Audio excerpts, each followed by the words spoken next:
Wakefield, the school, should have some sort of consistency between plans, okay? And the only way the selectmen have control over the budget as the school board has over the school. The difference between the school and the town is there's a union in the school system. We don't have one in the town, all right? The negotiations are a place to start creating that equality. And if you want to do that, I think what Jim is saying is it would probably be nice to have the citizens of this town participate in some sort of, I won't say dialogue because it isn't dialogue. It's a discussion one way from the townspeople to the board. The board will not reply to you. You base your comments to the board and they listen to what you have to say. And we'll take that to the negotiation process. Right, you have to remember that the board members can't talk about what they're talking about during the contracts. But Absolutely. they can take what you're hearing from you and use it as a tool. Absolutely. Right. What I think Jim is saying, and I don't mean to speak for you, okay, is it would be probably nice to see if we could get some consistency in authority figures, i.e. the selectmen, to go in and say, hey, we should probably try to get some commonality between the groups. All right? You guys, as Jim said, are the leaders of this town. Perceived leaders of this town. Okay? But there are other leaders of this town that the town doesn't realize exists. And that's the school board. They have no vested interest in the school because we don't have children going there. Yet, the tax rate for the school is twice as much as what it is for the town. So we need to get the people of this town to understand where their money is being spent. Even though they don't have kids in school, their money is being spent in the school system and they don't have a voice. Okay? And I'll give you an example of what I mean. A couple years ago, they wanted to release a couple positions in the school system. Okay? In the deliberative session, everybody came to the deliberative session, put those people back into the system.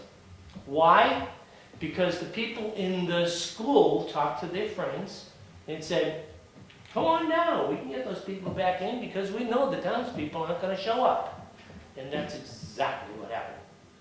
Okay? So I think what Jim is saying is he's looking for some equality between us and between the town and the school system. Okay?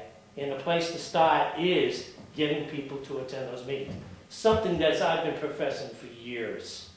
As you know, Peter. You've been the only one at a lot of those meetings. I know. I know. And Mr. Brown as well. I'm saying, before Okay. Mr. Brown came along, your name was the only signature on those papers. Right. It was one-person audience. So, I'm saying to the people of the town, get involved. Dave, I've looked at the audience chairs before, and I wanted to put a poster up at the post office saying, if you don't like your taxes, fill these seats. Because, that's just the way it is. But anyway, I think you made your point to me anyway. I hear you. I'll finish up, and I thank you for your time. I think what I'm asking the selectmen to do, I'm hopeful that the selectmen will encourage people to get more involved in all of the process, but also to educate people about these processes. I'm not sure everybody fully understands, including myself, how this works. I am sure of one thing. At those negotiations, the union will be well represented. So people need to get down there and represent themselves, because you're going to have to be your own advocate. So I think, is it next Wednesday's the school board meeting? I'm going to be there. I hope there are 100 people there with me. And we can just make our voices known and be heard. And that's how the system works. Thank you very much. It's just one thing I want to make a comment too, is that, this year's tax rate increase was 28 cents. You know, it doesn't seem like much, you know, and it is an increase. A lot of that had to do with the revenues this year. Revenues didn't come in. That has to do with the economy. So that plays into it. Your property valuations plays into it. I mean, if all of a sudden the valuations of our properties go up, tax rate might go down, but you might be paying more. You know, it's just, you know, I think we've done a pretty good job over the years of keeping it somewhat consistent. And the other thing you gotta keep in mind, you know, is the consistency of what is happening else around us, you know. You have to be competitive in your wages, you have to be competitive with your benefits to attract good teachers. We don't wanna be educating our kids with half-rate teachers or whatever. We wanna give them the best education they can get. So, you know, there's so many other things, there's so many variables that are involved in this that, yeah, you can go down there and we can, you know, we can address the benefits and everything, but, you know, it's, the reality of it is your tax rate's gonna go up and down, depending on what the economy's doing, depending on what the land values are doing. There's, all those variables come into play, and I think the best thing to do is educate the town on how your tax bills compile. And then if they want to pick away at services and say, we don't need this, we don't feel we want to need this, you know, they need to be vocal about that. That's how the town needs to get involved, because we have, you know, our infrastructure, our departments, we budget for them, and really, I can honestly say that we're pretty much at bare bones. I mean, Howie sits on the budget committee, he's seen these budgets over the years, I've seen them over the years, and I'm telling you what, we used to do a lot of roads in town. We don't do a whole lot anymore. We cut. So we come back and haunt us too. We won't be paying for those roads sooner or later. So just keep that in mind. And one thing about the school, we have seen the test scores improving. And I think that that's, you know, I would hope that people would acknowledge that as well. I mean, like Mark just said, you know, we want to raise educated children. It's a tough world out there. I had a friend of mine visiting from France recently. His 8-year-old daughter, all right, knows 5 different languages. Sitting there with a computer, I mean, will just blow you away. That's what we're competing against in this world. And if we don't educate our children, I hope there's a lot of factory work, because they'll be needing it. Thank you, gentlemen. Any other public comment? Beautiful. Liaison reports? You heard mine last Monday night. Yeah. We did fund balance first before we did I was just trying to tie this in, that way we can do all yours at the same time. You're all set? Yep. We had, Got a hand. go ahead. I just wanted, I don't have to press upon you the urgency of understanding this in that book, that's all I want to say. Thank you. Liaison, I had asked the town administrator to check in on having a private company go through and do a study of the town. We met on Monday and talked about it a little bit. Is that something you guys want to put on the agenda for next time? Absolutely. All right. So we'll just add that to the agenda, and then we can talk about that.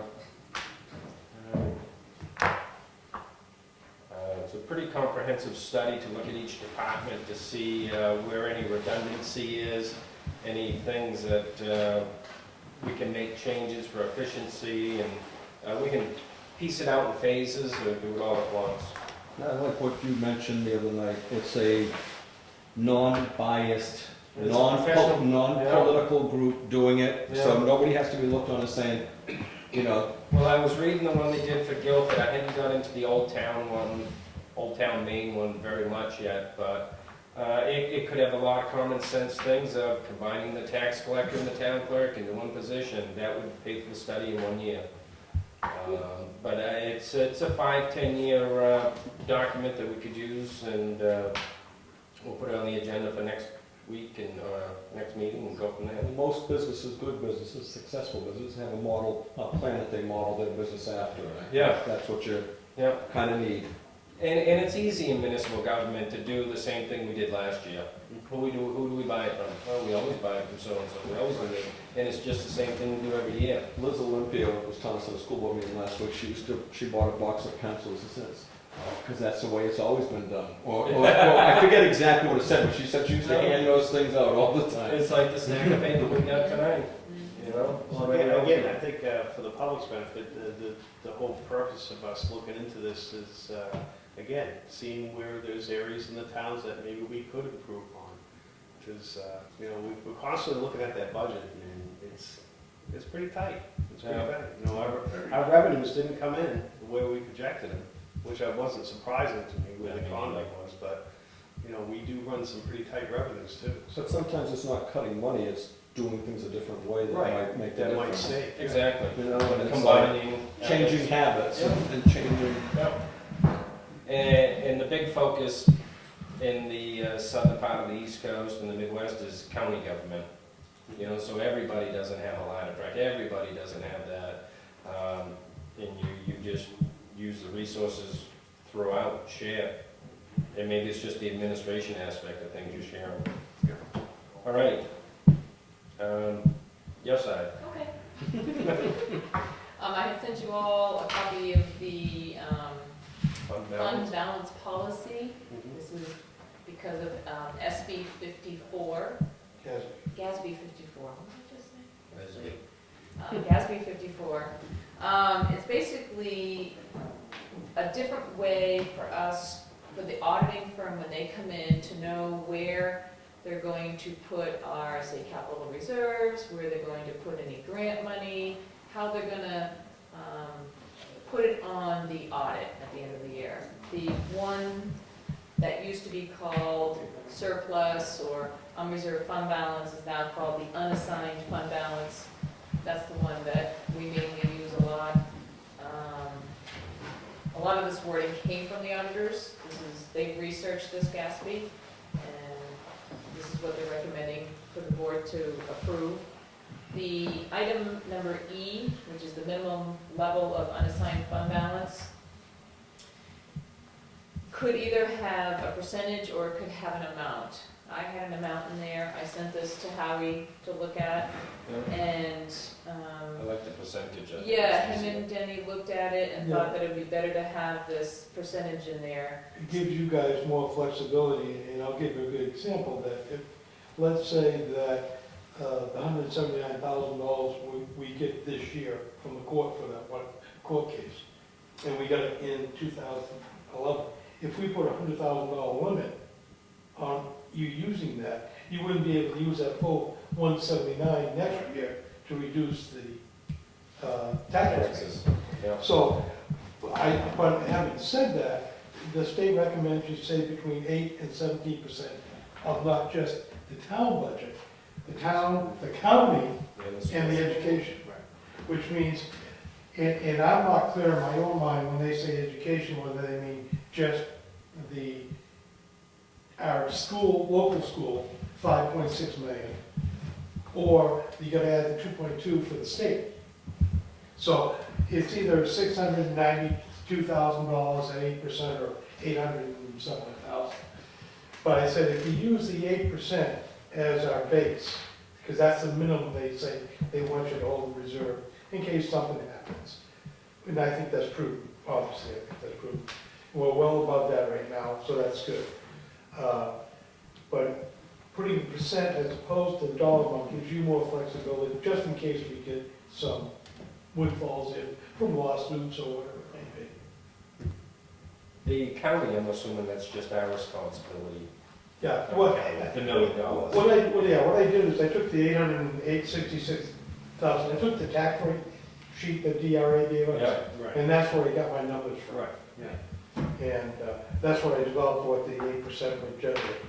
But as long as we put the wording in there such that it doesn't allow you to spend more than, that would take it down below the 8%. I think that gives the cushion we need from a safety standpoint for future selectmen. I'm not worried about you guys, but future selectmen. Yeah, because I remember when that first came about, everybody was just, figuring it on their town budget, and there was so many other, Now, they weren't banking it away like they should have. They should, and it's not, and most people don't realize that it encompasses all the county and Right. everything. And the other thing you should be aware of, and I don't know how this impacts the SAU has its own unassigned fund balance. And currently that's about 187,000, but, which is more than I think what they need, but I don't know how they're gonna report